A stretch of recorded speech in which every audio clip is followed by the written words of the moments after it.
85,710 पुरुष आहेत, 9,32,510 महिला आहेत, 738 थर्ड जेंडर आहे. सैन्य दलातील मतदार 565 आहेत. त्याचा जेंडर रेशिओ जर बघितला तर 1000 पुरुषांमागे 859 महिला मतदार आहेत. 18 ते 19 वयोगटातील 22,179 मतदार इन्क्लूड झालेले आहेत नव्याने आणि 3,11,694 20 ते 19 म्हणजे आपण नव मतदार जे म्हणतो युवा मतदार असे आहेत. दिव्यांग मतदार पूर्ण 6 मतदारसंघांमध्ये मिळून 10,802 आहेत आणि 85 वयापेक्षा जास्त ज्यांचं मतदार वय आहे ते 18,170 म्हणजे 179 एवढे आहेत. म्हणजे ते आपण कमिशनने जी लेटेस्ट सोय करून दिलेली आहे 85 वर्षांच्या मतदारांसाठी ते एवढ्या मतदारांना त्याचा लाभ होऊ शकेल जर त्यांनी तशी अर्ज भरून त्यांची इच्छा तशी असेल आहे ना. प्रदीप 22,179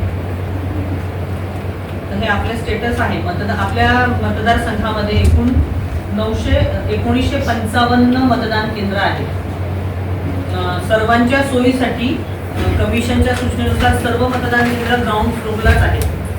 ग्राउंड फ्लोरला आपण मतदान केंद्रामध्ये सर्वांची सोय सर्वांना तिकडे जाऊन वोट करणं पॉसिबल व्हावं त्याकरिता कमिशनच्या गाईडलाईन्सनुसार ॲश्युअर्ड मिनिमम फॅसिलिटीजमध्ये दिव्यांगांकरिता तिकडे रॅम्पची सुविधा, उन्हाळा असल्यामुळे तिकडे रांगेमध्ये उभा राहणाऱ्यांकरिता शेडची व्यवस्था, पिण्याच्या पाण्याची व्यवस्था, टॉयलेटची व्यवस्था, टॉयलेटमध्ये पाण्याची व्यवस्था अशा सगळ्या बाबींची खात्री करत आहोत. आता आपली कामं चालू आहेत.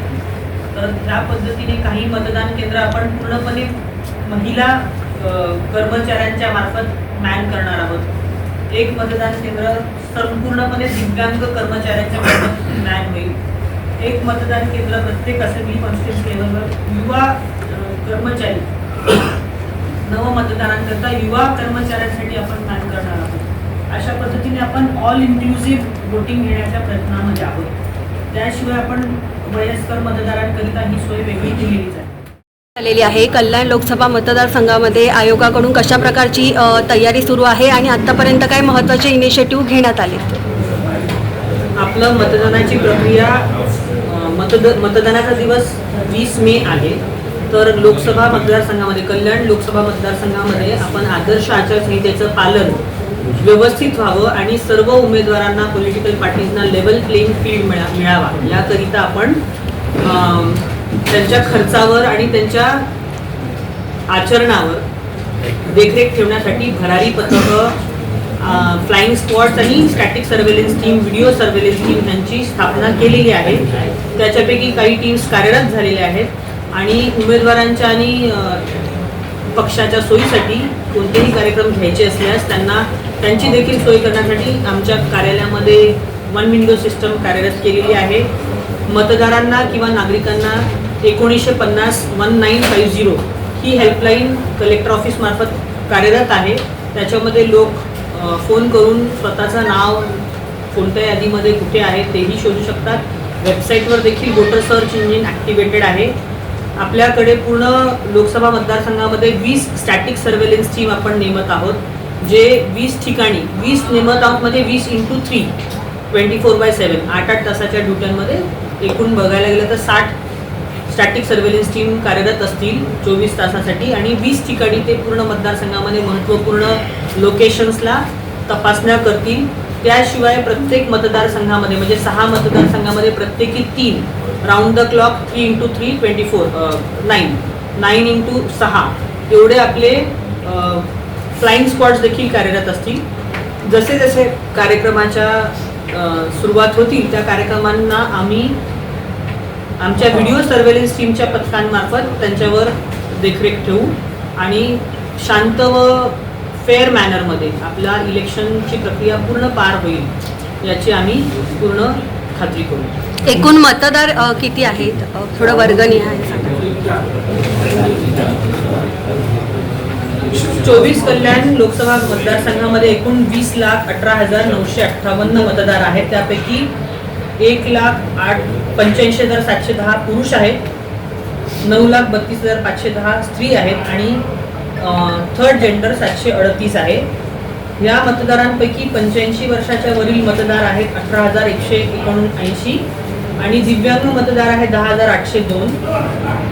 जेंडर रेशिओ जर बघायला गेलं तर आपल्याकडे प्रत्येक 1000 वोटर मागे, पुरुष वोटर्स मागे 859 महिला वोटर्स आहेत.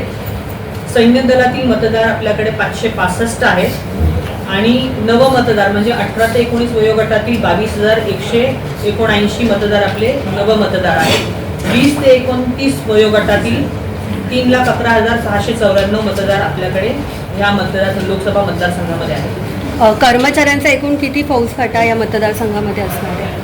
पोलिंग स्टेशनवर आवश्यक असलेल्या कर्मचाऱ्यांची संख्या साधारण 10,000 आहे. त्याशिवाय पोलीस कर्मचारी, ड्रायव्हर्स, व्हिडिओग्राफर्स हे सगळे धरता साधारण आणि प्रत्येक असेंब्लीच्या लेवलवर जे कार्यरत कर्मचारी आहेत हे सगळे पकडता किमान 13,000च्या आसपास कर्मचारी कार्यरत असतील.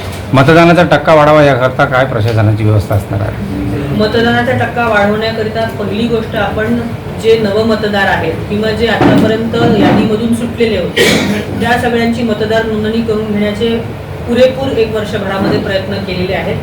अजूनही कमिशनने पूर्वी 1 जानेवारी ही आपली अर्हता दिनांक असायची, म्हणजे मतदार नोंदणी करताना त्याचं वय 1 जानेवारीला त्या वर्षाच्या 18 वर्ष पूर्ण असायला पाहिजे होतं. पण आता कमिशनने आणखीन लोकांना नाव नोंदवता यावं त्याकरता वर्षातून 4 क्वार्टर्सला, जसा 1 एप्रिल, 1 जानेवारी अशा 3 महिन्याच्या नंतरची जी पहिली तारीख आहे ती अर्हता दिनांक केल्यामुळे इव्हन आजही कुणाचं नाव राहिलं असेल आणि त्याचं वय 18 वर्षाच्या वर 1 एप्रिलला होणार असेल तर त्या तारखेपर्यंत ज्यांचं वय 18 वर्ष होणार त्यांची नोंदणी होऊ शकते.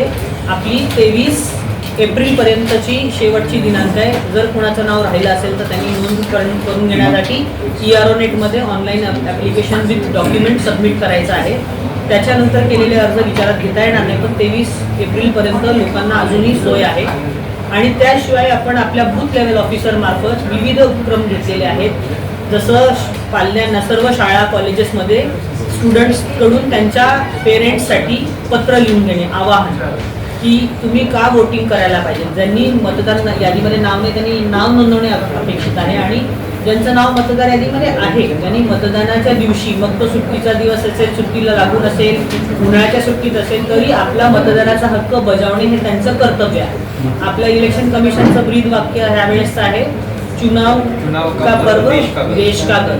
चुनाव का पर्व देश का घर. प्रत्येकाने अभिमानाने मी मतदान केलंय हे सांगता यायला पाहिजे म्हणून मतदान पण करायला पाहिजे. मतदार यादीमध्ये काही बाहेरील नावं सुद्धा आहेत तर त्याच्याविषयी काही माहिती घेतली आहे? बाहेरील नावं जर कोणाची आहे असं कुणाला ठामपणे वाटत असेल तर त्यासाठी फॉर्म नंबर 7 हा एक पर्याय आहे. तो प्रत्येकाने भरण्यासाठी परमिशन आहे. म्हणजे तुम्हाला दुसऱ्या कोणत्या व्यक्तीबद्दल अशी शंका असेल तर तुम्ही तो फॉर्म नंबर 7 आक्षेपाचा तुमच्या मतदारसंघामध्ये भरू शकता आणि त्याच्यासोबत पुरावे जोडायचे. संबंधित ERO त्याच्यामध्ये निर्णय प्रक्रियेमध्ये निर्णय घेऊ शकतात आणि दोघांना सुनावणी देऊन ते निर्णय ठरवू शकतात. मॅडम, आपण सांगितलं की राजकीय पक्षांच्या महत्त्वाच्या पदाधिकाऱ्यांची पण मीटिंग झाली, तर या मीटिंगमध्ये नेमकं आयोगाकडून त्यांना काय सूचना दिल्या गेल्या? आयोगाकडून त्यांच्या वेबसाईटवर देखील आहे आणि आमच्याकडे पण उपलब्ध असलेल्या आचारसंहिता पालनाविषयी ज्या तरतुदी आहेत त्या आम्ही त्यांना समजावून सांगितल्या. तसेच उमेदवाराचा खर्च पार्लमेंटमध्ये किती मर्यादा आहे ते सांगण्यात आलं. त्यांनी उमेदवारी अर्ज भरताना काय खबरदारी घ्यावी, ॲफिडेव्हिट, नमुना ते सांगण्यात आलं. खर्चाच्या बाबतीत विहित नमुन्यातील नोंदवही ठेवणे अपेक्षित आहे. त्यानंतर खर्च इतक्या दिवसांमध्ये परत कमिशनला निकाल झाल्यानंतर भलेही उमेदवारी अर्ज मागे जरी घेतला तरी तो करणं बंधनकारक आहे ह्याच्याबद्दल सांगण्यात आले. जनरल माहिती देण्यात आली. अजून उमेदवार खर्चाची मर्यादा तुम्ही सांगितली 95 लाख, पार्लमेंटमध्ये 95 लाख, महाराष्ट्रामध्ये